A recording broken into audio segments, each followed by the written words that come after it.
Hello guys, അപ്പോൾ എല്ലാവർക്കും എൻ്റെ ചാനലിലേക്ക് സ്വാഗതം. ഇന്ന് എല്ലാവർക്കും ഇൻട്രസ്റ്റിംഗ് ആയിട്ടുള്ളൊരു ടോപ്പിക്കായിട്ടോ വന്നത് യൂട്യൂബ് ഇൻകം. അപ്പോൾ എന്നോട് ഒരുപാട് പേര് ചോദിച്ചിട്ടുണ്ട്, നിനക്ക് എത്ര രൂപ കിട്ടിയിട്ടുണ്ട് യൂട്യൂബിൽ, നീ ഒത്തിരി വീഡിയോസൊക്കെ ഇടാറുണ്ടല്ലോ, നിനക്ക് വരുമാനമൊക്കെ കിട്ടാറുണ്ടോ? അപ്പോൾ അതിനൊക്കെ ഒരു മറുപടിയായിട്ടോ ഈ ഒരു വീഡിയോ. അപ്പോൾ എനിക്ക് യൂട്യൂബിൽ നിന്ന് വരുമാനം കിട്ടിയിട്ടുണ്ടോ എന്ന് ചോദിച്ചാൽ കിട്ടിയിട്ടുണ്ട്. അപ്പോൾ അതിനെക്കുറിച്ചൊക്കെ ഉള്ളൊരു ജേണിയാണ് ഞാനപ്പോൾ ഈ ഒരു വീഡിയോയിൽ കൂടെ ഷെയർ ചെയ്യാൻ ഉദ്ദേശിക്കുന്നത് കേട്ടോ.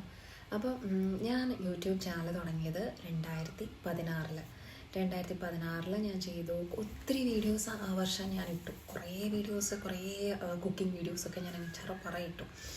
അത് കഴിഞ്ഞ് 2017 കുറേ വീഡിയോസ് ഇട്ടു. പിന്നെ ഞാൻ യൂട്യൂബിൻ്റെ ഇടയിലത്ത് പോയിട്ടില്ല, ഒന്നും ചെയ്തിട്ടില്ല കേട്ടോ, ഒരു വീഡിയോസ് ഇട്ടില്ല. ഞാനങ്ങ് യൂട്യൂബിൽ മാറുന്നു. അങ്ങനെ ഒരു 2021 മറ്റാണെന്ന് തോന്നുന്നു, എനിക്ക് യൂട്യൂബിൽ നിന്നൊരു മെയിൽ വരുന്നു, നിങ്ങളുടെ അക്കൗണ്ട് മോണിറ്റൈസേഷൻ എലിജിബിൾ ആണ്, നിങ്ങൾ ഈ ഡീറ്റെയിൽസൊക്കെ ഫില്ല് ചെയ്യണം എന്നൊക്കെ പറഞ്ഞിട്ട്. അങ്ങനെ എനിക്കൊരു ലെറ്ററും വന്നു യൂട്യൂബിൽ നിന്ന്, നിങ്ങൾ എലിജിബിൾ ആണെന്നൊക്കെ പറഞ്ഞിട്ട്.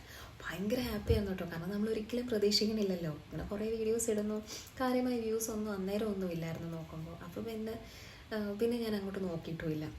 എന്തായാലും ഇങ്ങനെ ഒരു മെയിൽ വന്ന് ഞാനെടുത്ത് നോക്കിയപ്പോൾ ഉണ്ടല്ലോ, 1500 സബ്സ്ക്രൈബേഴ്സും എനിക്ക് ഒരു 3.5 lakh വ്യൂസ് ഒരു വീഡിയോയ്ക്ക് കിട്ടിയിട്ടുണ്ടായിരുന്നു. പ്ലസ് മറ്റ് വീഡിയോസിൻ്റെ എല്ലാം കൂടെ ചേർത്ത് അത്യാവശ്യം കുറച്ച് വ്യൂസൊക്കെ ഉണ്ടായിരുന്നു. എന്താണെങ്കിലും എനിക്ക് അങ്ങനെ ഞാൻ മോണിറ്റൈസേഷന് എലിജിബിളായി. പക്ഷേ എനിക്ക് പറ്റിയെന്ന് പറഞ്ഞാൽ, ഞാൻ ആ 17 കഴിഞ്ഞിട്ട് പിന്നെ നിങ്ങൾ ഓർക്കണം, 18 19 അങ്ങനെ ഞാൻ കുറച്ചൊരു ഗ്യാപ്പ് വന്നു. അപ്പോൾ വർഷങ്ങളുടെ ഗ്യാപ്പല്ലേ വരുന്നത്. അപ്പോൾ നമ്മുടെ വർഷങ്ങളൊക്കെ ഗ്യാപ്പ് വരുമ്പോൾ പിന്നെ നമ്മുടെ വീഡിയോസൊക്കെ ഇങ്ങനെ ആളുകളിലേക്ക് എത്താനൊക്കെ വലിയ പാടാണ്.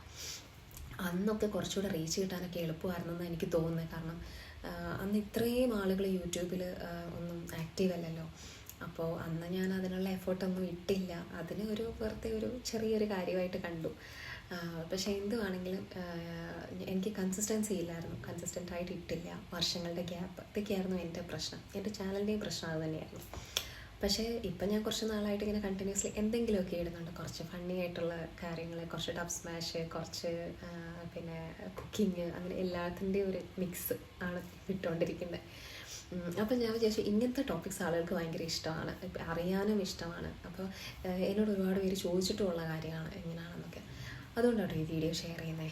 അപ്പോൾ എന്താണെങ്കിലും എനിക്കിതൊക്കെ കഴിഞ്ഞ് ഞാനെല്ലാം സബ്മിറ്റൊക്കെ ചെയ്ത്, ഞാൻ ഒരിക്കലും വിചാരിച്ചില്ല. എനിക്ക് $100 ആണ് കേട്ടോ അന്ന് കിട്ടിയത്. $100 എന്ന് പറയുമ്പോൾ അന്നത്തെ ഒരു US ഡോളർ വാല്യൂ എന്ന് പറയുന്നത് 70 എത്രയോ ആയിരുന്നു. അപ്പോൾ എന്തുവാണെങ്കിലും എനിക്ക് ഒരു 7500 ആ ഒരു റേഞ്ചിലെങ്ങാണ്ട് എനിക്ക് കിട്ടിയത്. കറക്റ്റ് ഓർമ്മയില്ല, എന്നാലും ആ ഒരു റേഞ്ചിൽ എനിക്ക് കിട്ടിയായിരുന്നു. അപ്പോൾ എല്ലാവരോടും എനിക്ക് പറയാനുള്ളത്, കൺസിസ്റ്റൻ്റായിട്ട് വീഡിയോസ് ഇട്ടുകൊണ്ടിരിക്കുക. നിങ്ങൾക്ക് അതിൽ നിന്ന് നല്ല വരുമാനം തുടർച്ചയായി കിട്ടിക്കൊണ്ടിരിക്കും. അപ്പോൾ ഇതിൻ്റെ ചെറിയൊരു കാര്യമായി കാണാതെ സീരിയസ് ആയിട്ട് എടുത്ത് അതിനെ വർക്ക് ചെയ്താൽ നമുക്ക് നല്ലൊരു ഇൻകം ഉണ്ടാക്കാൻ പറ്റിയ ഒരു പ്ലാറ്റ്ഫോമാണ് യൂട്യൂബ്. അപ്പോൾ ഇതുപോലത്തെ കൂടുതൽ ഇൻഫർമേഷൻ എന്തെങ്കിലും അറിയണമെങ്കിലോ അല്ലെങ്കിൽ എന്തെങ്കിലും ടോപ്പിക്കിനെ കുറിച്ച് ഞാൻ സംസാരിക്കണമെങ്കിലോ നിങ്ങൾ എനിക്ക് കമൻറ്റ് ചെയ്യുക. അതിനെക്കുറിച്ച് ഞാൻ ഡീറ്റെയിൽഡ് ആയിട്ടൊരു വീഡിയോ ഇടാം കേട്ടോ. അപ്പോൾ ശരി, കാണാം. Thank you.